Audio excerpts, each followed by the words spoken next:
Hello students, नमस्ते।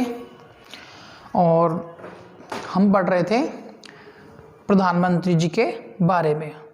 और पिछली जो वीडियो हमने जो क्लास ली थी उसमें हमने पढ़ा था मंत्री परिषद के बारे में। मंत्री परिषद की रचना के बारे में, यानी मंत्री परिषद के गठन के बारे में। और मंत्री परिषद की रचना या इसका गठन जो है हमने 8 बिंदुओं को लेकर के किया था, ठीक है। और आज हम पढ़ेंगे प्रधानमंत्री के बारे में अलग से, ठीक है, क्योंकि प्रधानमंत्री जो है ये मंत्री परिषद का प्रमुख या मुखिया होता है, प्रधान होता है, इसलिए इसको क्या कहा जाता है, प्रधानमंत्री। देखो इसको अपन अलग अलग करते हैं, तो प्रधान प्लस मंत्री यानी मंत्रियों का प्रधान, यानी जिसे हम क्या कहते हैं, प्रधानमंत्री कहते हैं, ठीक है। तो प्रधानमंत्री से संबंधित जो अनुच्छेद है वो कौन सा है, 74। देखो 7 से कम क्या होगा, 6, और 4 से कम क्या होगा, 3। तो इसमें तो है उपराष्ट्रपति का उल्लेख, उपराष्ट्रपति, ठीक है। और 6 से पहले क्या आएंगे, 5, 3 से पहले क्या आएंगे, 2। इसमें किसका उल्लेख है, राष्ट्रपति का। ये एक याद करने की ट्रिक है कि राष्ट्रपति के पद का उल्लेख तो है अनुच्छेद 52 में। फिर 5 के बाद में कितने आते हैं, 6, 2 के बाद कितने आते हैं, 3। तो उसमें किसका उल्लेख है, उपराष्ट्रपति का, यानी अनुच्छेद 63 में किसका उल्लेख है, उपराष्ट्रपति का। फिर 6 के बाद में कितने आएंगे, 7, और 3 के बाद में कितने आते हैं, 4, यानी अनुच्छेद 74। तो 74 में किसका उल्लेख है, प्रधानमंत्री का, ठीक है। और पिछली वीडियो में हमने बात करी थी कि जो कार्यपालिका है हमारी, जो संघ कार्यपालिका है, संघ कार्यपालिका, इस संघ कार्यपालिका के अंदर जो है 2 इसके प्रमुख हैं, एक संवैधानिक प्रधान, एक तो कौन सा होता है, संवैधानिक प्रधान, और एक कौन सा होता है, वास्तविक प्रधान, वास्तविक प्रधान। तो ये जो संघ कार्यपालिका है, इस संघ कार्यपालिका का जो संवैधानिक जो प्रधान है वो कौन होता है, राष्ट्रपति। संवैधानिक प्रधान कौन होता है, राष्ट्रपति, जिसके बारे में हम पिछले वीडियो में विस्तार से पढ़ चुके। और संघ कार्यपालिका का वास्तविक एक्चुअल जो प्रधान है, वास्तविक प्रधान, वो कौन है, प्रधानमंत्री, प्रधानमंत्री। तो प्रधानमंत्री, अब इस प्रधानमंत्री का हमारे संविधान में उल्लेख कहाँ है, आर्टिकल 74 में। अब 74 में क्या लिखा हुआ है, आर्टिकल 74 में, 75 नहीं, आर्टिकल 74 में क्या लिखा हुआ है कि राष्ट्रपति को सहायता देने के लिए, राष्ट्रपति की सहायता करने के लिए, राष्ट्रपति को सहायता देने के लिए, परामर्श देने के लिए एक मंत्री परिषद होगी, एक मंत्री परिषद होगी, जिसका प्रमुख कौन होगा, प्रधानमंत्री, जिसका प्रधान या प्रमुख कौन होगा, प्रधानमंत्री, प्रमुख प्रधानमंत्री होगा। तो इस प्रकार से अनुच्छेद 74 में प्रधानमंत्री पद का उल्लेख किया गया है। तो अब हम देखते हैं कि ये जो प्रधानमंत्री है, जैसे वर्तमान में हमारे भारत के प्रधानमंत्री कौन है, श्रीमान नरेंद्र दामोदर प्रसाद मोदी। ये हमारे भारत के जो है वर्तमान में प्राइम मिनिस्टर हैं, प्रधानमंत्री हैं। तो प्रधानमंत्री की हमारे भारत में क्या स्थिति है, यानी जो प्रधानमंत्री, जो भी हमारे भारत के प्रधानमंत्री बनते हैं, तो वो जो प्रधानमंत्री है उनकी हमारे भारत में क्या स्थिति है, क्या पोजीशन है। तो हमारा अगला बिंदु है प्रधानमंत्री की स्थिति, यानी position of the prime minister. Position POSITION, position of the prime minister, यानी प्रधानमंत्री की स्थिति। तो यदि पेपर में तुम्हारे प्रश्न आ जाए कि प्रधानमंत्री की स्थिति या पोजीशन को बताइए, तो आप क्या बताएंगे? सबसे पहले नंबर 1 ध्यान देना, प्रधानमंत्री संघ एवं कार्यपालिका का वास्तविक प्रधान होता है। प्रधानमंत्री संघ कार्यपालिका का वास्तविक प्रधान होता है। नंबर 2, वह मंत्री परिषद का प्रधान या मुखिया होता है, यानी जो मंत्री परिषद होती है उसका प्रधान या मुखिया होता है। नंबर 3, वह संविधान की शक्तियों का वास्तविक प्रयोग करता है, यानी हमारे संविधान में जो पावर्स है, जो शक्तियां हैं, जो अधिकार है, उनका वास्तविक प्रयोग करता है। नंबर 4, वह राष्ट्रपति को परामर्श एवं सलाह देता है। नंबर 5, वह मंत्रिमंडल का मुखिया एवं प्रधान होता है, मतलब मंत्री परिषद का भी मुखिया और प्रधान होता है और मंत्रिमंडल का भी मुखिया और प्रधान होता है।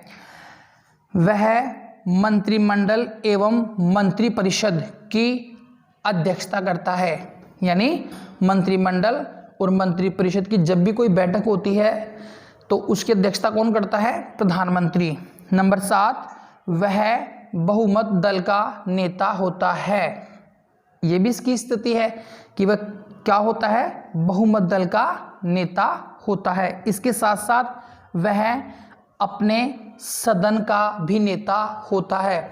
यदि प्रधानमंत्री लोकसभा का सदस्य है तो लोकसभा का नेता होगा, यदि प्रधानमंत्री राज्यसभा का सदस्य है तो वह राज्यसभा का नेता होगा। जैसे मैं बात करूं डॉक्टर मनमोहन सिंह की, डॉक्टर मनमोहन सिंह, तो जो मनमोहन सिंह हमारे भारत के प्रधानमंत्री थे, ये राज्यसभा के सदस्य थे। ये किसके सदस्य थे? राज्यसभा के। तो ये राज्यसभा के सदस्य होने के साथ साथ अपने दल के नेता भी थे, कांग्रेस के, और इसके साथ साथ जो है ये राज्यसभा के भी नेता थे। यानी जो भी प्रधानमंत्री बनता है वो अपने दल का नेता होने के साथ साथ अपने सदन का भी नेता होता है। यदि वो राज्यसभा का सदस्य है तो राज्यसभा का नेता होगा, यदि वो लोकसभा से है तो वह लोकसभा का नेता होगा। तो इसलिए आप याद रखना नंबर 7 में कि वह बहुमत दल का नेता होता है, इसके साथ साथ वह अपने सदन का भी नेता होता है, जिस सदन का वह सदस्य या मेंबर होता है। नंबर 9, वह राष्ट्रपति को प्रशासन के कार्यों एवं विधि संबंधी कार्यों की जानकारी देता है। और ये बात कौन से आर्टिकल में है? 78 में। यानी अनुच्छेद 78 के अनुसार राष्ट्रपति प्रधानमंत्री से जो है प्रशासन और मंत्री परिषद के कार्यों की जानकारी ले सकता है। तो आर्टिकल 78 के अनुसार प्रधानमंत्री का यह कर्तव्य होगा, यह दायित्व होगा कि वह राष्ट्रपति को प्रशासन के कार्यों की जानकारी दे, वह राष्ट्रपति को विधि संबंधी कार्यों की जानकारी दे, वह राष्ट्रपति को अपनी मंत्री परिषद के कार्यों की जानकारी दे। एक बार IAS में प्रश्न आया हुआ है कि प्रधानमंत्री के दायित्व एवं कर्तव्यों का उल्लेख कौन से अनुच्छेद में है, तो वह है अनुच्छेद 78 में। ये क्वेश्चन जो है एक बार IAS में पूछा जा चुका है, तो आपके बोर्ड के एग्जाम में भी आ सकता है कि प्रधानमंत्री के कर्तव्य एवं दायित्वों का उल्लेख कौन से आर्टिकल में है, तो 78 में। और इसका दायित्व और कर्तव्य क्या है कि वह राष्ट्रपति को प्रशासन, विधि संबंधी और अपने मंत्रियों के कार्यों की जानकारी दे, ये इसका दायित्व और कर्तव्य है। ये इसकी स्थिति है। और नंबर 10, वह विदेशों में भारत का प्रतिनिधित्व करता है। विदेशों में क्या करता है प्रधानमंत्री? भारत का प्रतिनिधित्व करता है। यानी जब भी कोई किसी देश में कोई बैठक होती है, किसी संगठन की या संघ की, जैसे यूएनओ है, दक्षेस है, आसियान है, या अन्य जो अंतर्राष्ट्रीय संगठन है, संघ है, तो उनमें प्रधानमंत्री क्या करता है, भारत का प्रतिनिधित्व करता है। इसके बाद में नंबर 11, वह नीति आयोग, राष्ट्रीय विकास परिषद, राष्ट्रीय एकता परिषद। यदि आपको दिख नहीं रहा है तो मैं बोल रहा हूं कि वह नीति आयोग, राष्ट्रीय विकास परिषद, राष्ट्रीय एकता परिषद का अध्यक्ष होता है। इसके साथ साथ वह इस प्रकार के जो अन्य और परिषद हैं राष्ट्रीय स्तर के, उनका भी अध्यक्ष होता है। तो ये जो 11 बिंदु थे, ये थे प्रधानमंत्री की स्थिति को लेकर के।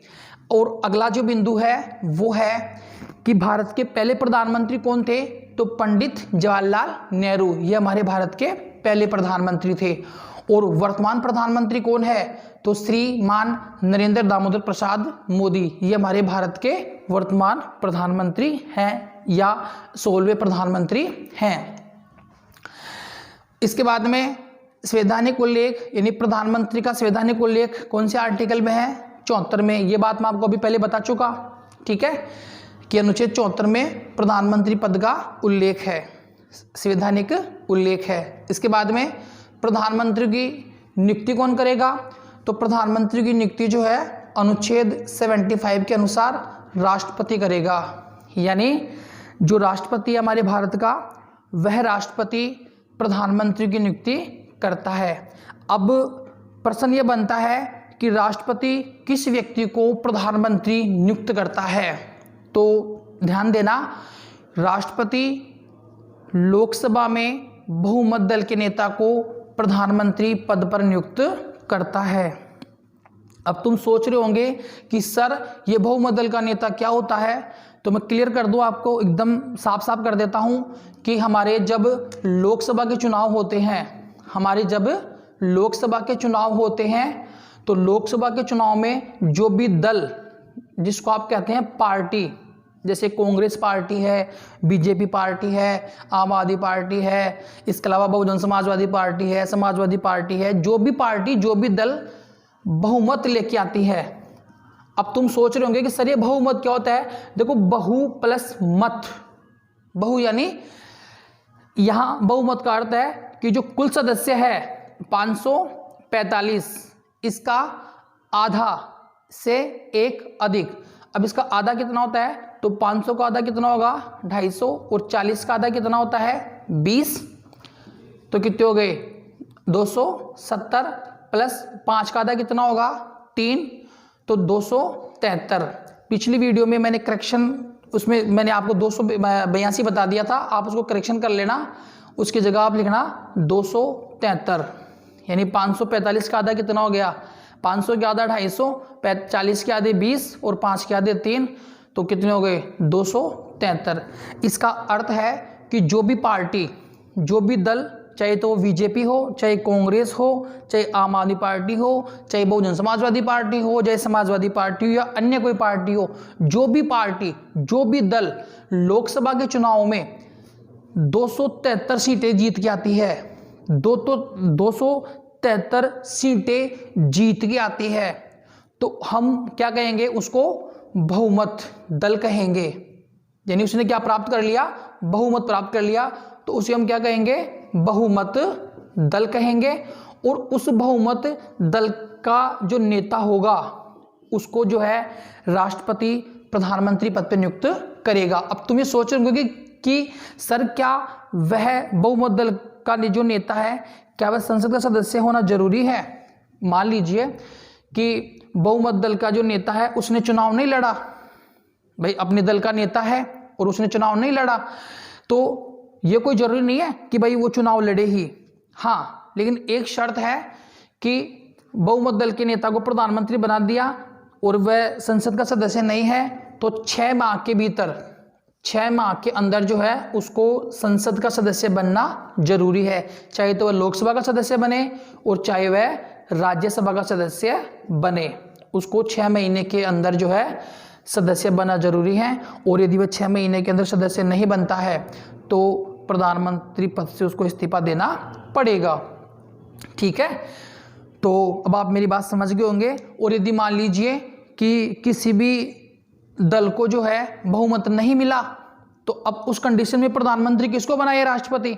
तो इस जगह क्या है कि राष्ट्रपति अपने विवेक से जो सबसे अधिक सीटें जीत के आया है, जो भी दल सबसे अधिक सीटें जीत के आया है, उस दल के नेता को राष्ट्रपति अपने विवेक से प्रधानमंत्री पद भी नियुक्त करेगा और उसको एक निश्चित समय पे जो है बहुमत सिद्ध करने के लिए कहेगा। यदि वह प्रधानमंत्री निश्चित समय में अपना बहुमत सिद्ध कर देता है तो वह अपने पद पे बना रहता है, और यदि वह बहुमत सिद्ध नहीं करता है तो उसको अपना पद छोड़ना ही पड़ता है।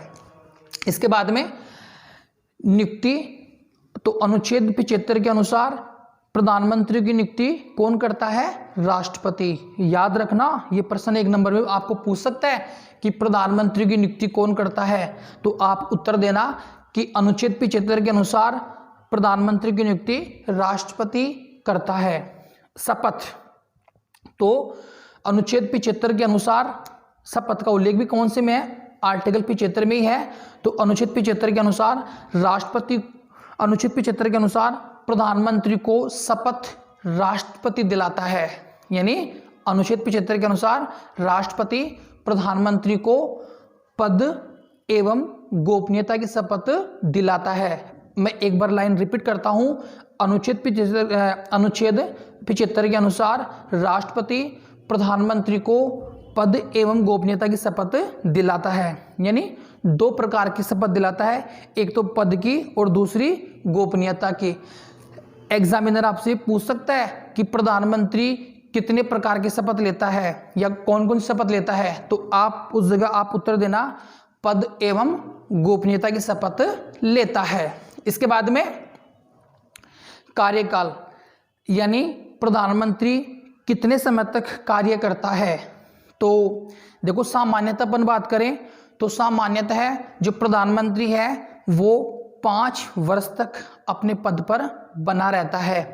लेकिन हमारे संविधान में लिखा हुआ है कि जब तक प्रधानमंत्री को लोकसभा में विश्वास प्राप्त है तब तक वह अपने पद पर बना रहता है। यानी और दूसरा कि मंत्री, सभी मंत्री और प्रधानमंत्री राष्ट्रपति के प्रसाद पर्यंत अपने पद पर बने रहते हैं। इसका अर्थ यह होता है कि यदि लोकसभा के सदस्यों ने प्रधानमंत्री के विरुद्ध अविश्वास प्रस्ताव पारित कर दिया तो राष्ट्रपति जो है उस प्रधानमंत्री को पद से हटा देगा। तो इसलिए प्रधानमंत्री राष्ट्रपति के प्रसाद पर्यंत अपने पद पर बने रहते हैं। और ये बात कौन से अनुच्छेद में लिखी हुई है? आर्टिकल 75 में। ये जो कार्यकाल है ये भी कौन से आर्टिकल में है? 75 ही आर्टिकल में है कि अनुच्छेद 75(4) के अनुसार इसका कार्यकाल होता है राष्ट्रपति के प्रसाद पर्यंत और लोकसभा में विश्वास तक। इसके बाद में वेतन भत्ते, तो प्रधानमंत्री को कितना वेतन दिया जाता है, इसके भत्ते कौन कौन से हैं? तो मैं सिंपल सी बात करूं कि संसद के द्वारा निर्धारित वेतन भत्ते दिए जाते हैं। अब मैं तुम्हें कहूं कि 1 लाख रुपए, 2 लाख रुपए, 5 लाख रुपए, जो भी संसद तय करे भाई, जो भी संसद वेतन तय करेगी, संसद यानी लोकसभा और राज्यसभा के सदस्य जो भी वेतन तय करेंगे वह वेतन और जो भी भत्ते या सेवा शर्तें तय करेंगे वो सभी सेवा शर्तें प्रधानमंत्री को दी जाएगी। तो इस प्रकार से हमारे प्रधानमंत्री की हमने क्या पढ़ी? स्थिति पढ़ी, और हमने प्रधानमंत्री का संवैधानिक उल्लेख पढ़ा, इसकी नियुक्ति के बारे में पढ़ा जो कि राष्ट्रपति करते हैं, शपथ जो कि राष्ट्रपति दिलाते हैं, पद एवं गोपनीयता की, कार्यकाल जो कि 5 वर्ष है और वैसे लोकसभा में विश्वास तक है, और वेतन भत्ते जो भी संसद तय करे। इसके बाद में आगे हम पढ़ेंगे राष्ट्रपति की शक्तियां एवं कार्य।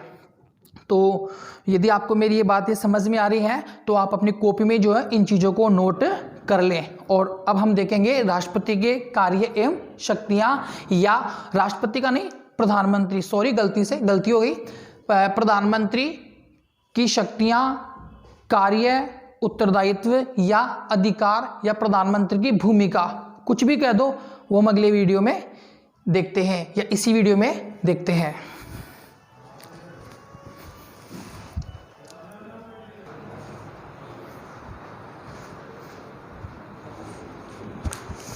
प्रधानमंत्री की शक्तियां एवं कार्य या फिर प्रधानमंत्री की भूमिका एवं उत्तरदायित्व। तो देखो पेपर में यदि इस प्रकार से प्रश्न आ जाए कि प्रधानमंत्री की शक्तियां एवं कार्यों का उल्लेख कीजिए या फिर प्रधानमंत्री की भूमिका एवं उत्तरदायित्व का उल्लेख कीजिए, तो प्रधानमंत्री की भूमिका, उत्तरदायित्व, शक्तियां एवं कार्य ये एक ही बात है, ये एक ही चीज़ है। तो हमारे सामने जो है ये 20 बिंदु जो है ये प्रधानमंत्री के कार्य हैं, यानी हमारे भारत का जो प्रधानमंत्री है, जैसे वर्तमान में कौन है, नरेंद्र मोदी, तो हमारे भारत का जो प्रधानमंत्री है वो कौन कौन से कार्य करता है। तो ध्यान देके सुनना।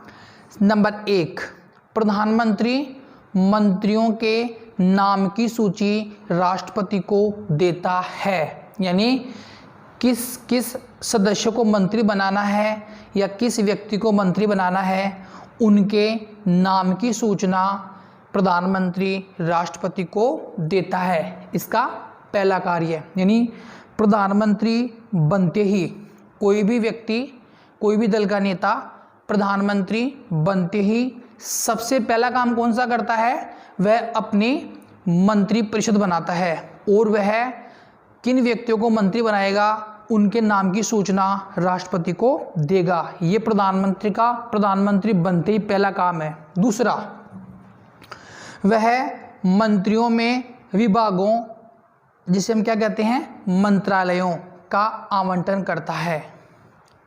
तीसरा, वह स्वयं भी कुछ विभागों का प्रभारी होता है, यानी जो प्रधानमंत्री है वो क्या करता है, मंत्रियों में विभागों का आवंटन करता है, यानी किसी को विदेश मंत्री बनाता है, किसी को गृह मंत्री बनाता है, किसी को परिवहन मंत्री बनाता है, किसी को ऊर्जा मंत्री बनाता है, किसी को रक्षा मंत्री बनाता है, तो किसी को जो है पंचायती राज मंत्री बनाता है। तो इस प्रकार से प्रधानमंत्री क्या करता है कि प्रधानमंत्री मंत्रियों में विभागों का एवं कार्यों का आवंटन करता है। इसके साथ साथ प्रधानमंत्री स्वयं अपने पास भी कुछ विभाग रख लेता है। जैसे पंडित जवाहरलाल नेहरू हमारे भारत के पहले प्रधानमंत्री थे, तो उन्होंने विदेश मंत्रालय अपने पास ही रखा था।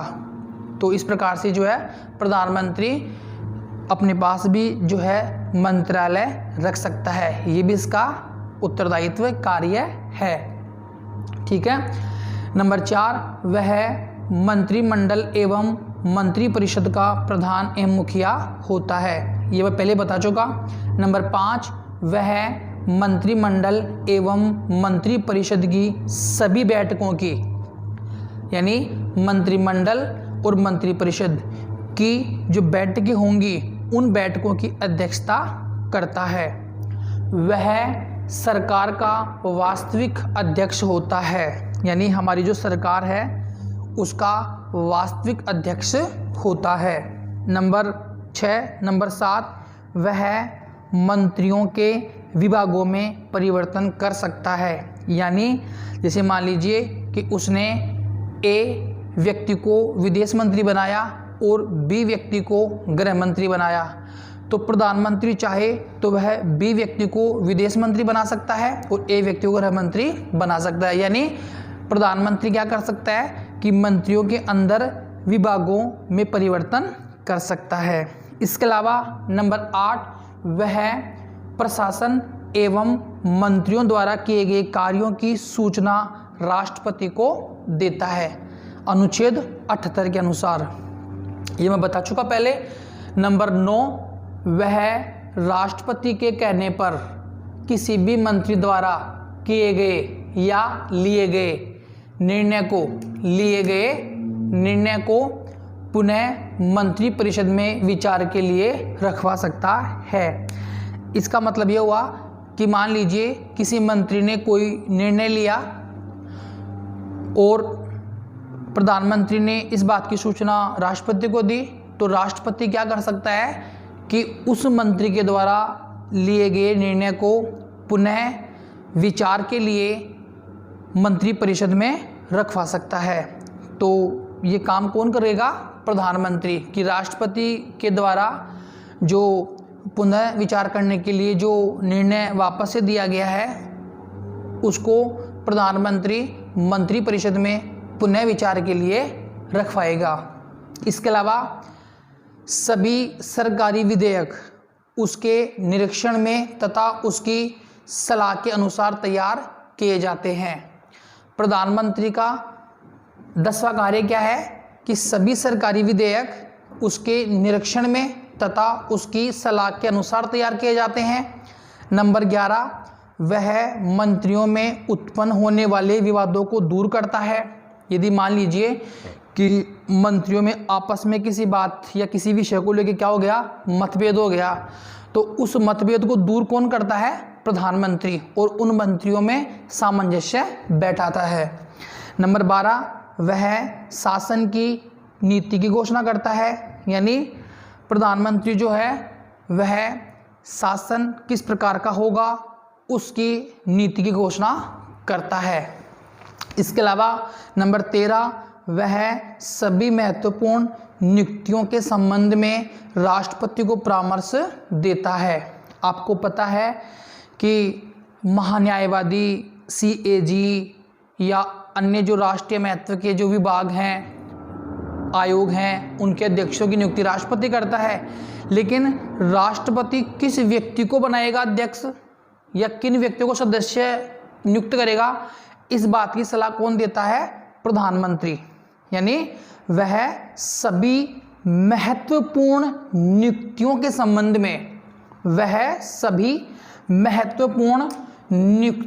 संबंध में राष्ट्रपति को परामर्श या सलाह देता है। नंबर 14, वह राष्ट्रपति तथा मंत्रिपरिषद के मध्य संपर्क सूत्र के रूप में कार्य करता है।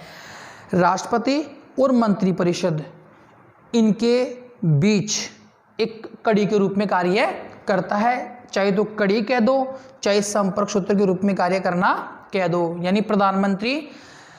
इसके बाद में नंबर 15, वह लोकसभा एवं राज्यसभा के मध्य संपर्क सूत्र के रूप में कार्य करता है। यानी लोकसभा और राज्यसभा के मध्य कड़ी का कार्य करता है। इसके अलावा वह विदेश नीति से संबंधित महत्वपूर्ण निर्णय स्वयं लेता है। सबसे इंपॉर्टेंट देखो कि विदेश नीति से संबंधित जो निर्णय है वो कौन लेता है? प्रधानमंत्री। हमें किस देश के साथ में किस प्रकार के संबंध रखने हैं, इस बात का फैसला कौन करता है? प्रधानमंत्री। या हमें किस देश से संधि करनी है, किस प्रकार से करनी है, क्या करनी है, तो ये सारे विदेश नीति से संबंधित जो निर्णय है वो कौन लेता है? प्रधानमंत्री। नंबर 17, वह विदेशों में भारत का प्रतिनिधित्व करता है। यानी जब किसी देश में कोई अंतर्राष्ट्रीय बैठक हो या किसी विषय को लेकर के कोई मीटिंग या कोई सभा हो तो उसमें हमारे भारत का प्रतिनिधित्व कौन करता है? प्रधानमंत्री करता है। तो वह विदेशों में भारत का प्रतिनिधित्व करता है। नंबर 18, वह सरकारी प्रतिनिधि के रूप में कार्य करता है। अब सरकारी प्रतिनिधि के रूप में कौन कौन से कार्य करता है?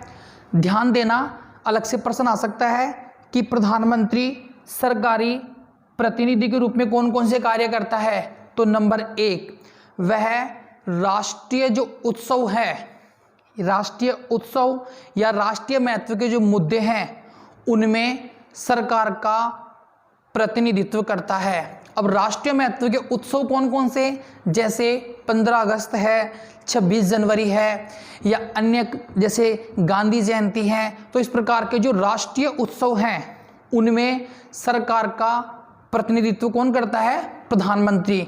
या राष्ट्रीय महत्व के जो मुद्दे हैं तो उसमें भी जो है सरकार का प्रतिनिधित्व कौन करता है? प्रधानमंत्री करता है। इसलिए और एक किस रूप में करता है? सरकारी प्रतिनिधि के रूप में। इसके अलावा वह राष्ट्रीय स्तर की जो बैठकें होती हैं किसी विषय को लेकर के या किसी मुद्दे को लेकर के, जो नेशनल राष्ट्रीय लेवल की जो बैठकें होती है, उच्च स्तरीय बैठकें, तो उसमें भी जो है प्रधानमंत्री सरकार का प्रतिनिधित्व करता है और उन बैठकों की अध्यक्षता भी करता है। तो ये दो कार्य याद रखना सरकारी प्रतिनिधि के रूप में प्रधानमंत्री करता है। नंबर 19, वह राष्ट्रपति को लोकसभा का सत्र बुलाने की, उसको समाप्त करने की और लोकसभा को भंग करने की सलाह देता है। ये बात अपन पहले पढ़ चुके हैं।